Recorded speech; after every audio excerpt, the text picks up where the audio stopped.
আপনাদের দেখায় বীজের চারাগুলো কত সুন্দর হয়।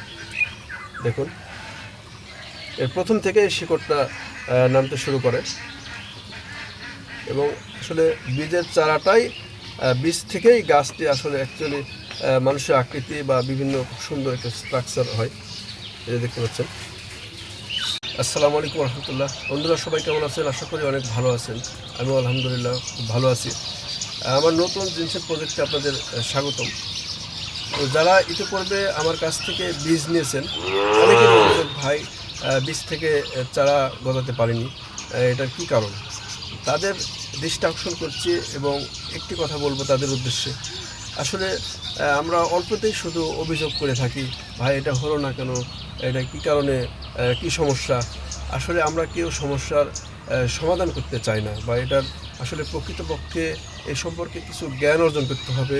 এবং আপনার বীজ নিয়ে গেলেন আর আমার সঙ্গে যোগাযোগ করলেন না, এটা বীজটা কীভাবে বপন করব, এটার পানি কীভাবে দিতে হবে, কিছুই আপনার জিজ্ঞেস করলেন না, শুধু অভিযোগ আর অভিযোগ। একজন উদ্যোক্তা হওয়া এতটা সহজ নয়, অনেক পরিশ্রম, অনেক কষ্ট এখানে আছে।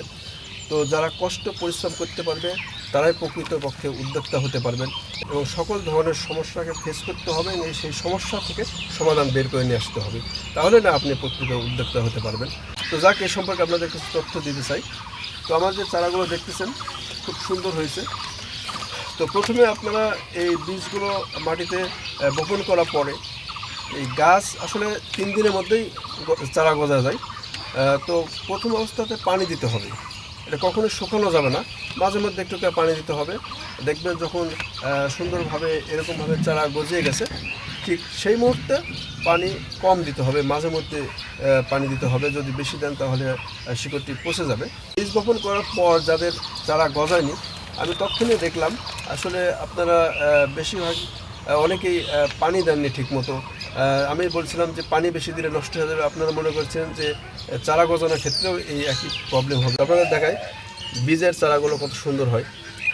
দেখুন, এর প্রথম থেকে শিকড়টা নামতে শুরু করে এবং আসলে বীজের চারাটাই বীজ থেকেই গাছটি আসলে অ্যাকচুয়ালি মানুষের আকৃতি বা বিভিন্ন খুব সুন্দর একটা স্ট্রাকচার হয়। এই দেখতে পাচ্ছেন, বীজ থেকে কত সুন্দর চারা গজিয়েছে। আশা করি বুঝতে পেরেছেন জিনিসের বীজ থেকে কীভাবে চারা গজাতে হয়। এটা আসলে অনেক এই কৃষিকাজ বা উদ্যোক্তা অনেক কষ্টের একটা ব্যাপার, অনেক পরিশ্রমের কাজ, ধৈর্যের কাজ। ধৈর্য হারানো যাবে না কখনোই। তো সবাই ভালো থাকবেন, সুস্থ থাকবেন এবং আমার জন্য দোয়া রাখবেন। আমি যেন জিনিসের প্রজেক্টটা আরও বৃহৎ আকারে করতে পারি এবং জিনিসের সম্পর্কে আমার অনেক স্বপ্ন আছে, এই স্বপ্ন যেন বাস্তবায়ন করতে পারি এবং প্রকৃত ন্যাচারাল জিনিসটাই যেন আমি সবার মাঝে পৌঁছে দিতে পারি। আসসালামু আলাইকুম রহমতুল্লাহ।